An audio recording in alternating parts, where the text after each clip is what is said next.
اهلا بيكم في قناة انا وطفلي. من اول ما بنتك او ابنك يتم سنة لحد ما يتم سنتين هيحصل تطور رهيب في كل حاجة، مشي وكلام وعناد ومهارات بتبان لاول مرة. بس يا ترى هل طفلك ماشي على الطريق الصح ولا في حاجة محتاجة متابعة؟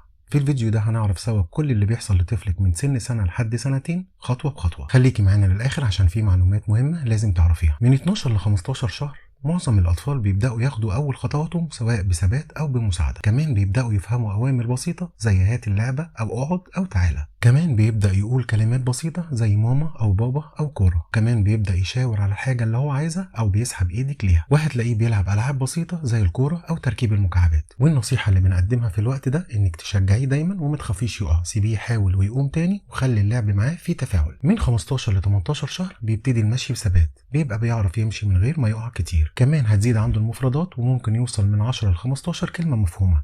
كمان هتلاقيه بيقلد الافعال وبيقلدك وانت بتمسحي وبتطبخي او بتتكلمي في التليفون. كمان هيبدا يكتشف حدودك فين، يعني هيبدا يختبرك ويشوف لو قال لا هتعملي ايه. وممكن تلاقي كمان نوبات غضب عنده لو ما تفهمتوش معاه، يعني ممكن يعيط او يصرخ. والنصيحه اللي بنقدمها لك حطي قواعد بسيطه وواضحه وكرريها من غير عصبيه، ابنك مش عنيد، هو بس بيتعلم. من 18 ل 21 شهر الذاكره والتكرار، بيبدا يفتكر تفاصيل ويحب يكرر نفس الحاجه. كمان ممكن يمسك معلقه وياكل بيها العروسه او يسوق عربيه. هتلاقي كمان مفرداته بتزيد وبيوصل ل 20 ل 50 كلمه، وبيبدا يركب جمل من كلمتين زي بابا راح او كوره وقعت. هتبتدي الحركه عنده تشتغل ويطلع معاك السلم وهو ماسك ايدك. وكمان هتلاقيه بيجري شويه او بيشوط الكوره. ونصيحه اتكلمي معاه كتير ووصفي له كل حاجه حواليه، يعني مثلا شايف القطه لونها ايه او شايف الشجره لونها ايه وهكذا. واخيرا من 21 شهر ل 24 شهر هتلاقيه بيكمل جمل مكونه من كلمتين لثلاث كلمات زي انا عايز ميه او ماما فين. كمان هتلاقيه بيرسم بشخبطه وبيلون.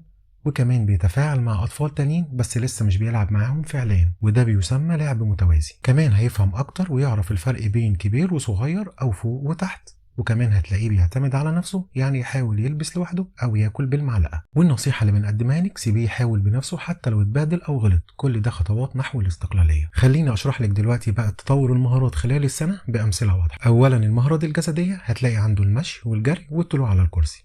المهارات الدقيقة هتلاقيه بيستخدم القلم والأكل بالمعلقة. المهارات الاجتماعية هتلاقيه بيقول اسمه وبيعرف يقلد وبيعرف أفراد الأسرة. اللغة والكلام هتلاقيه بيتحول من كلمات بسيطة لجمل قصيرة. والتفكير والاستكشاف هتلاقيه بيسأل ده ايه وبيجرب بنفسه. طب ايه هي العلامات اللي محتاجة متابعة مع دكتور الأطفال؟ لو لاحظت أي حاجة من الحاجات دي بعد عمر سنتين، زي إنه ما يمشيش خالص أو ما يقولش ولا كلمة واضحة أو ما بيقلدش أي تصرفات أو ما بيبصش في عينك، وكمان مش مهتم بالأطفال التانيين أو بأي تفاعل اجتماعي، وقتها لازم تستشيري دكتور الأطفال أو أخصائي نمو وتخاطب. وفي النهاية من سنة لسنتين ابنك كل يوم هتكتشفي فيه حاجة جديدة. مش مهم يمشي قبل ابن الجيران، المهم تمشي معاه خطوة بخطوة وتفرحي بيه وتدعميه وتكوني جنبه وقت ما يغلط ويتعلم. ولو عجبك الفيديو ما تنسيش تعملي لايك واشتراك في القناة وتفعلي زر الجرس علشان يوصل لك كل جديد.